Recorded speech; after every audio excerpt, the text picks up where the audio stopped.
Hello, welcome back for Type R EK Turbo project. I actually, off camera, I've been working today quite a bit actually, and I got the downpipe all finished up and the exhaust all buttoned up.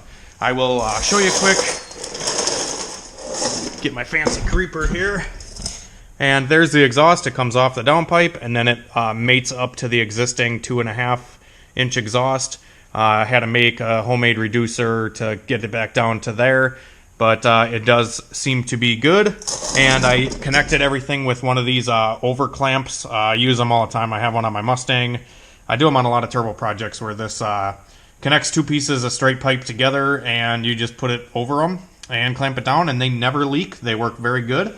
They actually come in a box like this at your local parts store, Advanced, AutoZone, O'Reilly's, whatever.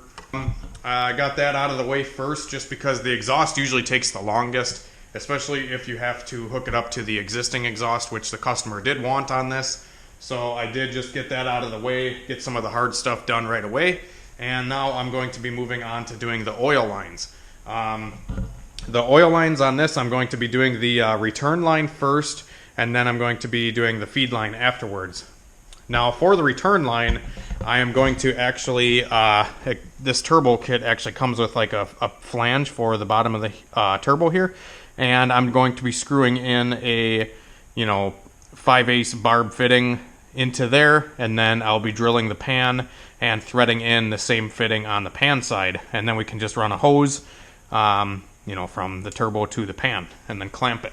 Now these eBay kits do usually come with AN fittings and AN lines, but it sucks because they don't actually give you a fitting to put into the oil pan, at least for a steel oil pan. They only give you an aluminum bung, and the aluminum bung will only work on an aluminum pan, etc. So yeah, I don't have any fancy welders, so I just like using barb fittings and tapping the pan with the tap set. I actually have the taps over here in my toolbox. I'll show you.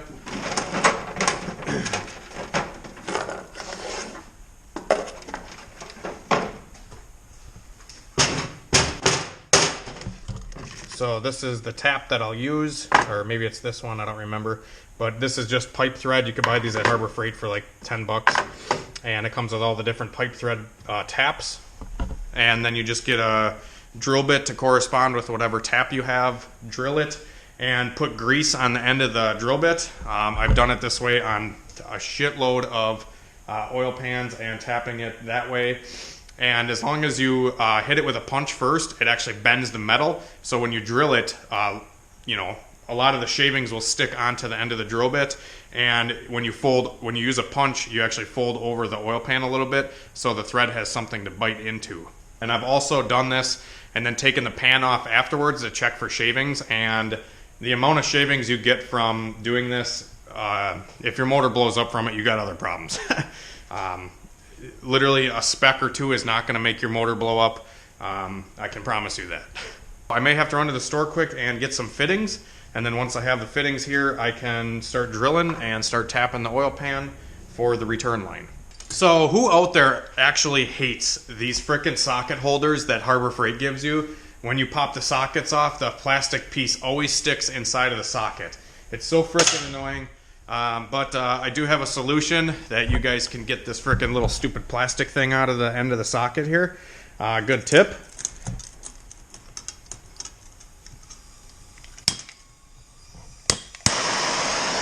Yeah, just take the torch and melt that sucker out of there. I ain't messing around no more. Okay, so we are doing the turbo side of the drain right now, and this is the one fitting that I have. This is just like 5/8 pipe thread to a hose barb that fits on -10 line, and you just got to thread it into the plate here. I already have the plate bolted on with the gasket they supply, and before you put this in, it's always a good idea to put something on the threads. Now, a lot of people use thread tape or thread paste, but honestly, what works the best, in my opinion, I've dealt with a lot of pipe threads with cars, and dealing with a lot of oil. RTV actually works the best, in my opinion. If you put a little bit of RTV around the threads of the fitting, it actually prevents leaks just as good as thread tape, if not better. So I'm going to put some RTV on this fitting here, and then I'm going to screw it in. Okay guys, next step for the oil return line is I just took my center punch, or this is just like a punch that I have laying around, and I tapped it where I want to use the fitting, and I usually go right in between these two bolts here, kind of right under the AC bracket. So I just took the center punch and punched a little hole here so we can have something for the drill bit to grab onto. And now I'm going to grab my drill and drill bit, and we'll start drilling this out. Alright, so to get a 3/8 tap, you need a 9/16 drill bit or something close to it. And here we are. I'm starting to drill through the pan, and it's almost starting to bust through, so I'm going to start to grease the drill bit now. So I'm just going to take my drill bit and dunk it in my grease. I just use like lithium grease here. You can buy this at like O'Reilly's, and this tub has lasted me like 5 years. So good investment.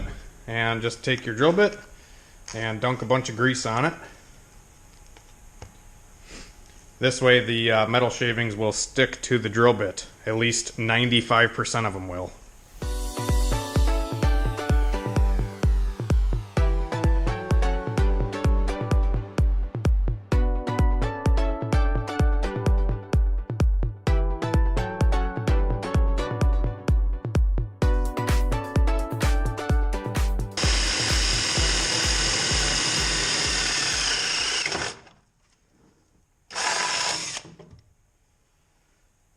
And there we are. We got her drilled through right here. Hopefully you can see it. It's kind of dark in this area, so hopefully the camera picks up the lighting, but there we are. All the shavings usually stick right on the outside of the hole and on the outside of the drill bit. Guys, so same thing goes for the tap.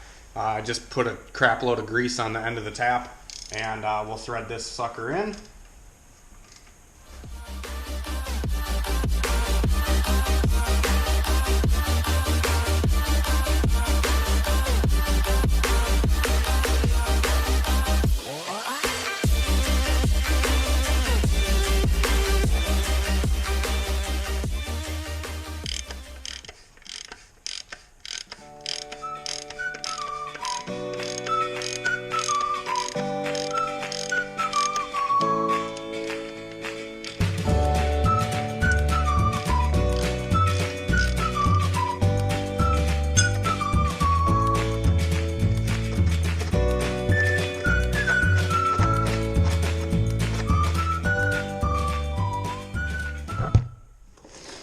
And hopefully you guys can see, but in the tap there is a bunch of metal shavings that the grease stuck to. So yeah, this technique works very well. Now, if you all want to talk crap about you should take the pan off and whatever, I've done it that way 100 times, and like I said, I've done this a bunch, and I know it works without issues, and I know that barely any shavings, if any at all, actually go into the oil pan. But yeah, if you guys want to talk shit, go right ahead. Mike Batista, where you at? I know you're always in the comments complaining about everything I'm doing, but here you go. There's something else for you to complain about. Yeah, if you guys have real world experience and want to give me advice, go for it. But if you guys have never done this and you guys are just talking out of your ass, whatever. Like I said, I got plenty of experience doing this stuff, and I know what works and what doesn't. And same thing goes for the fitting that goes into the oil pan. Put some RTV on the threads here. Move it around with your fingers so you get a nice bead of RTV, and then put that sucker into the pan, thread it in. Alright, so next I'm actually going to be cutting the stainless hose that this kit comes with, and I'm going to cut it to length, however long it needs to be to connect the turbo to the oil pan there. And once it's cut, I can just clamp it onto the barb fittings, and we are all done. Alright guys, I got the return line finished up, and I got the oil housing tightened down. You want to make sure when you clock your oil housing that it's straight up and down as much as possible. I think you can go like 12 degrees in either direction, but make sure it's not like, 45 degrees or something like that, because it'll actually have the oil sit in the bottom of the housing and it'll boil and cook the bearings in the turbo. So you want to make sure that the oil can flow in and out very easily. And yeah, so there's our return line all done. This thing's nice and sturdy, and we can still fit our intercooler piping in here. That's another thing too, you got to watch out when you make the return line. You got to make sure you don't put it like way over here or something like that and have your return line interfere with your intercooler piping. Now I could have went straight into the pan here instead of having this little hook here, but honestly I usually like putting them in this exact spot because this exact spot will work good with pretty much any turbo manifold from my experience. If you put it here, some of the top mount manifolds will have the turbo over here, and then it'll have to cross over under the, I don't know, the manifold, and it's better to usually put them on this part of the pan. At least from my experience in the turbo manifolds I've used, that spot seems to work pretty good. So that's kind of my reasoning behind where I put it. Let's see here. Now we're going to do the feed line, and I'll show you guys kind of how to do that. Alright, like I said, so next is the oil feed line, and there's a few different ways you can do this. This guy actually is going to be running an oil pressure gauge as well that I'm installing, so it's actually easiest just to buy one of these oil sandwich plates. This is pretty much an oil filter adapter, so this goes where the oil filter was, and then the oil filter goes over it. That way you can have lines coming off of it externally like this. This one is for the oil pressure, and then this one is the turbo feed line right here. Or if you don't have a sandwich plate, you can actually take out the factory oil pressure sensor and replace it with one of these T-blocks right here. And you can put the oil pressure sensor on one side, an oil pressure gauge on another, and then your feed line coming off of it, if you wanted to do it that way. It works both ways. I've done it both ways. This is the easier method. This way is a little bit trickier, but it's really not that bad. You can do it either way. So now I actually just drained all the old oil out after we did the return line, so hopefully any of the metal shavings are going to be flushed out. And then I just took the oil filter off, so now I'm going to be putting the sandwich plate on. So that's just on the back of the motor. It's pretty self-explanatory. Just put this on like you would your oil filter, and then run your feed line. I usually run the oil feed line through the intake manifold. You can come in between the intake manifold here, or you can come on the side of it. On this car, I'll probably actually come through the side here, and then we can tie it, you know, with the power steering hose here, or get some hoop rubber grommets, and you can tie them onto the valve cover here and here. That way the oil line is nice and secure and is not going to go anywhere. So I will pick up as soon as I get this on, and the oil feed line ran up to the front of the motor. Alright guys, so I just got the oil feed line all buttoned up. You can see that it runs through here, and I zip tied it to the power steering hose. No kinks or nothing, looking good. And we got it plugged onto this restrictor plate. These restrictor plates actually come with these turbochargers, and it's a good idea to run them, especially on a Honda, because Hondas tend to run upwards of 80 to 100 psi of oil pressure when they're, you know, near 8,500 RPM. So it's a good idea to keep the restrictor on there and use the one that it came with. Otherwise, if you just run the dash 4 line straight into it, you will blow the seals in the turbo almost immediately.